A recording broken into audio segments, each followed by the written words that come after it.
قربانی کی جو شرائط ہیں، سب سے پہلے ہے مسلمان ہونا، اسی طرح عاقل ہونا، بالغ ہونا، عقل مند ہو، بالغ بھی ہو۔ چوتھا ہے مقیم ہونا، اگر کوئی حالت سفر میں ہے، حالت سفر سے مراد کیا ہے؟ شرعی سفر میں ہو، اور پھر جہاں وہ ہے اس جگہ 15 سے زیادہ رکنے کا ارادہ بھی نہ ہو۔ اب وہ مسلسل سفر کرے جا رہا ہے اور کہیں ٹھہرتا ہے تو 15 سے کم ٹھہرتا ہے، 1 ہفتہ رکتا ہے، 10 رکتا ہے، پھر آگے چلا جاتا ہے، اس طرح کر کے وہ سفر کے اندر ہے، اس پر بھی قربانی لازم نہیں ہے، کیونکہ شرط ہے کہ وہ مقیم ہو۔ ہاں پھر بھی وہ اگر کرتا ہے تو ثواب پائے گا۔ ایسا ہوتا ہے کہ بندہ سفر میں ہے ان دنوں میں، عام طور پر تو عید کے دنوں میں کوئی بھی سفر وغیرہ پر نہیں ہوتا، ظاہر سی بات ہے، جو ہے نا کہ مسافر پر قربانی نہیں ہے تو وہ ان دنوں میں سفر پر ہو، یعنی عید کے دنوں میں گھر ہے، بعد میں آگے پیچھے سفر کر رہے ہیں، اس پر دیگر شرائط اگر پائی جاتی ہیں تو قربانی کرنا ہوگی۔ اسی طرح مالک نصاب ہونا، جتنی پہلے میں نے چیزیں بیان کی ہیں نا وہ آسانی سے سمجھ میں آ گئی۔ اصل جو کنفیوژن ہوتی ہے نا یہ اس پر ہوتی ہے، مالک نصاب ہونا، یہ فیصلہ کرنا عموماً جو ہے نا عوام کے لیے مشکل ہو جاتا ہے تھوڑا سا، اور اس میں جا کے الجھن پیدا ہوتی ہے کہ مجھ پر قربانی ہے یا نہیں ہے۔ آسان الفاظ میں آپ یوں سمجھ لیں، کسی کے پاس ضروریات زندگی سے زائد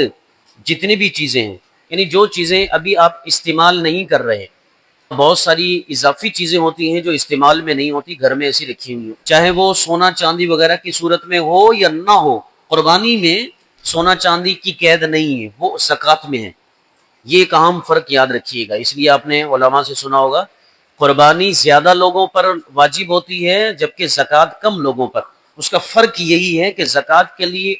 مخصوص مال ہے، سونا چاندی، کرنسی اور مال تجارت، یہ 4 طرح کے شہر کے اعتبار سے مال ہوتے ہیں،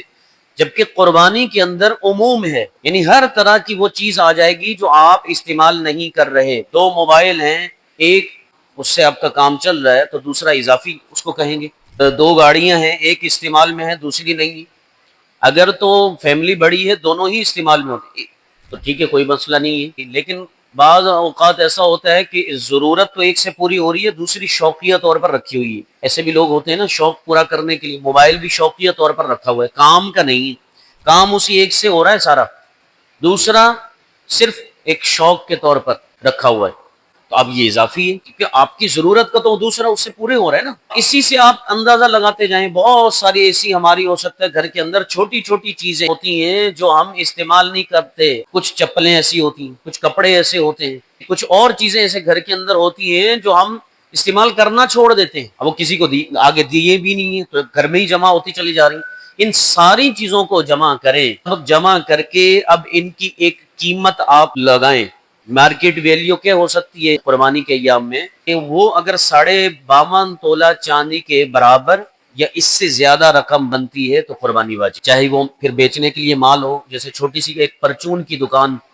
ہے کریانے کی، تو اس میں بھی اچھا خاصا سامان آ جاتا ہے۔ آج کی ڈیٹ میں جس کے پاس 4,45,000 کی اضافی چیزیں ہیں جو ضرورت سے ہٹ کر ہیں، وہ مالک نصاب ہے، وہ چاہے سونا ہو، 1 تولہ اگر کسی کے پاس سونا ہے یا 1 تولے سے کم ہے تو وہ میرا خیال تقریباً اگر 4 لاکھ کا بھی بننا ہے، 1 تولے سے کم، باقی تھوڑا بہت تو سامان اضافی گھر میں ہو ہی جائے گا، تو آپ کا آرام سے 4.5 لاکھ روپے اس طرح ہو جائیں گے، کچھ چاندی ہوگی، کچھ